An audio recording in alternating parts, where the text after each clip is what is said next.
Balu car drive చేస్తూ ఉంటే Meena phone చేస్తూ ఉంటుంది. చెప్పు మీనా అనేసరికి శివకి దెబ్బ తగిలిందంట. చెయ్యి చాలా బాగా ఫ్రాక్చర్ అయిందంట. మనం వెళ్ళాలండి అని ఇక బాలుతో మాట్లాడుతూ ఉంటుంది మీనా అయితే. ఇక మీనా అలా చెప్పేసరికి లేదు నేను ట్రిప్‌కి వెళ్తున్నాను.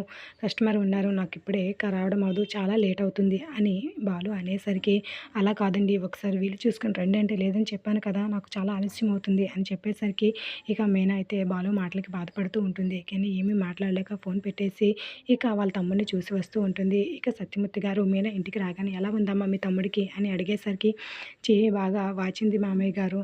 చ తగ్గడానికి చాలా టైం పడుతుందంట" అని ఇక వాళ్ళకి చెప్పేసరికి అప్పుడే అక్కడికి బాలు వస్తూ ఉంటాడు. ఇక బాలుని చూసి మీనా ఒక్కసారిగా షాక్ అవుతూ ఉంటుంది. బాలు మాత్రం ఏమీ మాట్లాడకుండా మౌనంగా ఉంటూ ఉంటాడు. ఇక అలా మౌనంగా ఉన్న బాలును ఉద్దేశించి మీనా అయితే "మీరేంటండి ట్రిప్‌కి వెళ్తున్నాను లేట్ అవుతుందని అన్నారు. అప్పుడే వచ్చేసారు ఏంటి? వచ్చేవాళ్ళైతే శివని చూసే వెళ్దాం కదా ఇద్దరం కలిసి" అని అంటూ ఉంటాడు బాలు అయితే. ఇక ప్రభావతి కూడా అలాగే చూస్తూ ఉంటే "అవునురా! ఎందుకు తనని చూడడానికి వెళ్ళలేదు? తను ఎవరనుకుంటున్నావు? స్వయాన్ని బామర్దే కదా! చూడడానికి వెళ్తే ఏమైంది? ఎందుకు వెళ్ళలేదు?" అనేసి సత్యం కూడా అడుగుతూ ఉంటే బాలు మాత్రం మౌనంగా ఉంటాడు.